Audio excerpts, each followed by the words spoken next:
Hello everyone, hope you're alright. In today's video, I'm going to show you what I have been doing in my garden last week. So first, I'm going to pot up these brassica plants, cabbages and cauliflowers in their final pots. Here I have got this 1 gallon 5-liter pot and they will stay in these pots throughout the season. It has got nice big holes at the bottom for the drainage, but I'm going to line up with these tissue rolls so the soil doesn't fall out from the holes.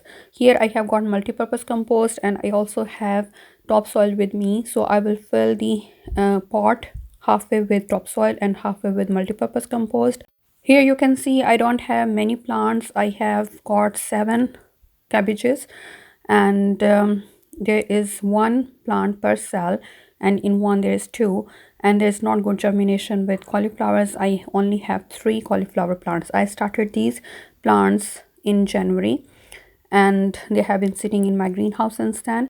They need to go in their final place at this stage, so you can plant them in the garden or you can pot them up. So here is my pot and I have cut the tissue roll in half and I have wetted so it stays nice and flat, and I'm going to put it in the bottom so the soil doesn't fall out, and I'm going to fill it with multi-purpose compost. And you make sure that the soil or compost you use is nice and loose and it's not compact, and you should not use the soil from the garden because it can carry pathogens, weed seeds and pests which are not good for your plants, and also it goes compact and the roots can struggle to thrive in there. So my compost is nice and loose and I am breaking the big lumps so it's nice and fluffy. And I'm going to add a handful of fertilizer which has lots of phosphorus in it, so it will help with the development of fruits. So you don't want to use a fertilizer which has too much nitrogen in it, because too much nitrogen will result in the production of more leaves and the plant can struggle to form the head. So here I have worked my fertilizer in the compost and I have made a hole in the middle, and this is my seedling. You can see it's nice and big and it has got nice roots, so I'm just going to put it in the middle.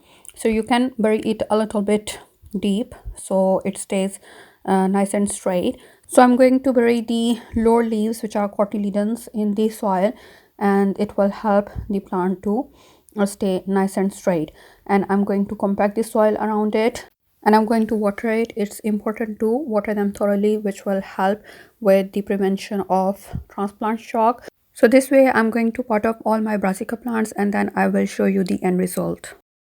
So here all my brassica plants have been potted up and there are 10 plants in total, 7 cabbages and 3 cauliflowers, and I will put them in my greenhouse on the lower shelf where they will be shaded for most part of the day, and then I will transfer them outside once the nights starts to warm up. We are still having very cold nights, like nearly freezing, and it's not good for the plants. Next, I'm going to sow some Swiss chard and beetroot seeds.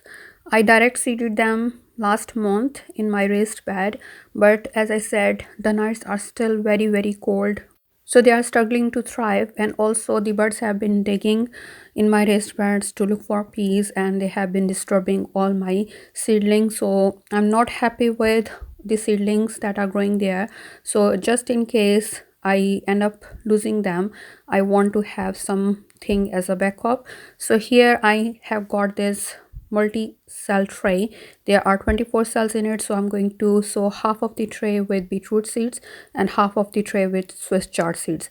The seeds look alike, so both beetroot and Swiss chard seeds are almost similar, so you need to label your tray properly so you know which cells are beetroot and which are Swiss chard.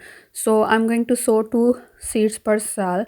In case one doesn't germinate, I still have something in one cell, and I will keep this tray in my greenhouse where it's nice and warm even at night time so they can flourish, and in a month time I can transfer them outside. So here I have filled my tray with the same multi-purpose compost and I have got 2 seeds in each cell and I'm burying them a little deep, so just like 0.5 centimeter deep, and then I will put a little bit more soil on top of it, and I will water the tray so it's nice and moist, and then I will put it in my greenhouse. My final job last week was to pot up these seedlings.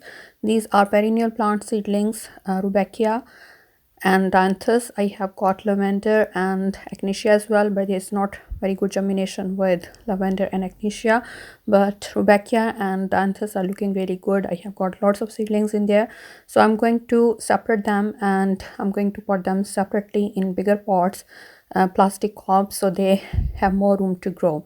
So here I have got this 7-ounce plastic cup and I have got holes in the bottom for drainage, and I'm going to fill it with the same multi-purpose compost, which is nice and loose. So here I have taken out the seedlings from one cell, and you can see they are very root bound. So there are 6-7 seedlings in here, and they do need to go separately in bigger cups, so the soil is nice and moist, so I can pull them apart gently.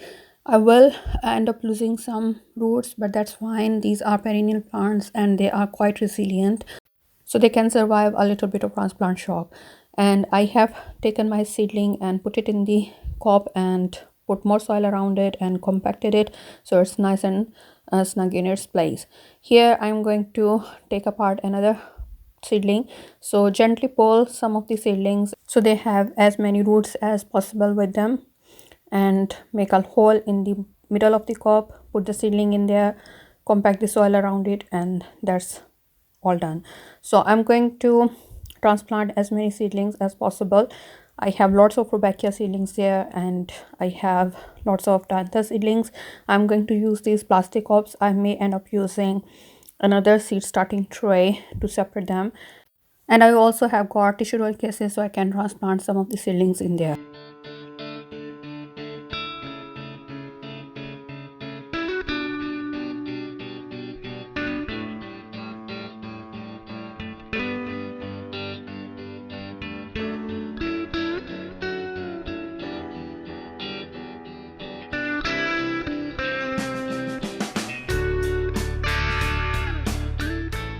So here I'm done transplanting all my seedlings. So you can see I have got 24 seedlings in this tray, so 12 in the cups and 12 in the seed starting tray. Here another 24 Rudbeckia seedlings in this seed starting tray, and they're looking good. I have watered them well, and I will keep them in my greenhouse until they are nice and big, ready to be planted outside.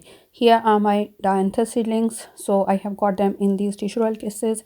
There are 16-17 seedlings here. So again, I have watered them well and they are in my greenhouse. So both Rudbeckia and Dianthus are perennial plants, which means they come back year after year. And I started them from seeds in February.